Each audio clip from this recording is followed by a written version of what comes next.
Calaroga Shark Media.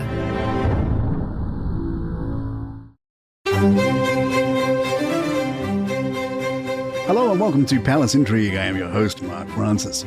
Royal expert Ingrid Seward doesn't anticipate Meghan making up with Victoria Beckham anytime soon, telling The Sun, "I only think they would reconcile if they come across each other, and I'm not sure that they really do. I can't think that their paths would particularly cross again. I think the Beckhams have distanced themselves from Meghan and Harry, but for the obvious reasons that we all know. You know, Meghan and Harry are the descendant, not the ascendant. Victoria is actually too busy. She's got a business, she's got a very successful husband, she's got houses all over the place, she's got children." Prince William appears to be embracing a more modern approach to royal duties, with Vanity Fair's royal editor Katie Nichols suggesting he's taking a leaf out of Harry's book. Speaking on The Sun's royal show, Nichols discussed how the Prince of Wales is trying to modernise the monarchy while maintaining its core values. One person who's probably sitting there thinking, "This is what I've been saying all along," is the Duke of Sussex. Let's be more open. Let's show more empathy. Let's do things a little bit differently. One of the reasons Harry felt he needed to leave was because he didn't feel he could bend the institution the way he wanted to do things. I think we have seen the royals take a leaf out of his book. However, she cautioned that William and Kate's approach won't mirror the Sussex's Californian style. They're not going to allow that to happen. That's not them. It's one thing opening up. It's one thing seeing the king give a big hug to somebody rather than just shake their hand. But the backbone of what they do isn't going to change. That service to others, lifelong commitment to duty, the backbone that props the whole institution up, that's not going to change. The late Queen's reign was so lengthy, it didn't have the opportunity to modernise the way it is now. It can't jump too quickly ahead of the curve. It has to keep up, but it had to change. That's the point. Royal editor Matt Wilkinson contrasted William's internal modernisation efforts with Harry's external actions.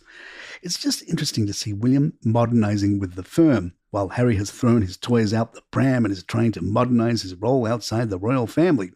I think I know which one will be more successful. Princess Beatrice and Princess Eugenie are reportedly fuming over the treatment their father, Prince Andrew, has received from the royal family. According to a well-placed source, Beatrice and Eugenie are rallying around to help support their father. Royal Lodge is viewed as a York family problem, not just an Andrew problem, and the whole family are chipping in. That includes Sarah, Beatrice and Eugenie.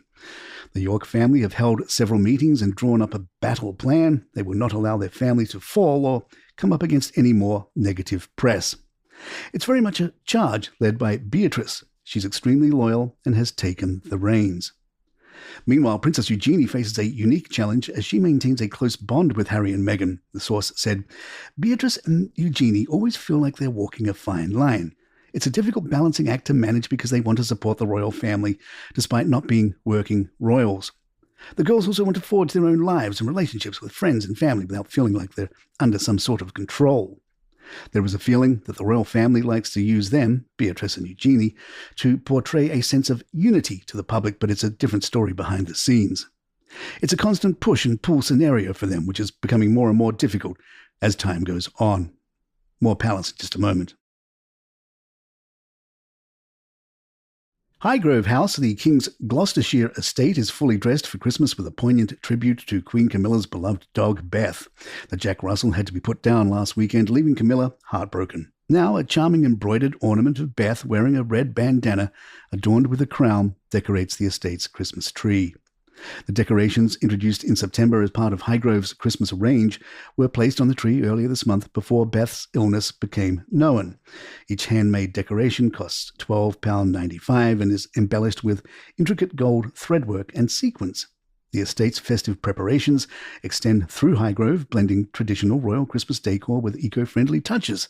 Red, green and gold hues dominate, while sustainable materials like paper baubles, plant-based glitter and recycled paper flowers maintain the King's eco-credentials.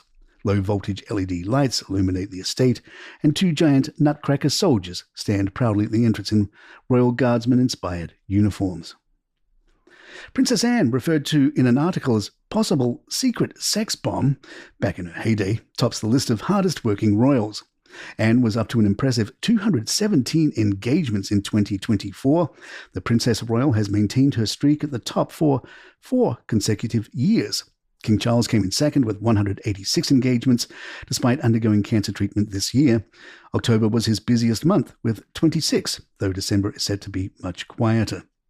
Surprisingly, Prince Richard, the Duke of Gloucester, clinched the third place with 126 engagements, a notable 11.5% increase from last year. This shift pushed the Duke of Edinburgh, Prince Edward, into seventh place after a 12% drop in his workload. Kate Middleton notably saw a dramatic reduction in her royal appearances, completing just 11 engagements, a staggering 88% decrease from 2023.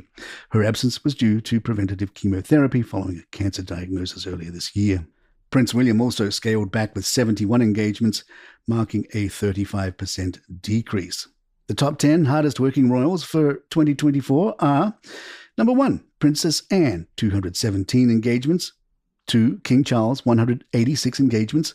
3, Prince Richard, Duke of Gloucester, 126 engagements. Number 4, Prince Edward, Duke of Edinburgh, 124. Number 5, Sophie, Duchess of Edinburgh, 108. Number 6, Queen Camilla had 95 engagements. At 7th place, Brigitte, Duchess of Gloucester, had 72 engagements. In 8th place, Prince William with 71. Number 9, Prince Edward, Duke of Kent, with 62. And in 10th place, Princess Catherine with 11 engagements. Meanwhile, in Montecito, the Duchess of Sussex continues to develop her designer dog biscuits and jam business. And Harry has a Netflix series about polo. And there you have it. If you'd like to email us, our address is thepalaceintrigue@gmail.com. Please follow us on Spotify, Apple, or the app of your choice, and leave us a review or some stars if you're enjoying the show. Don't forget we have subscriptions available, and you can get this show commercial-free along with hundreds of others from Calaroga Shark Media, including some great end-of-year specials coming up. So check that out in the show notes. I'm Mark Francis. My thanks to John McDermott. This is Palace Intrigue, and good times.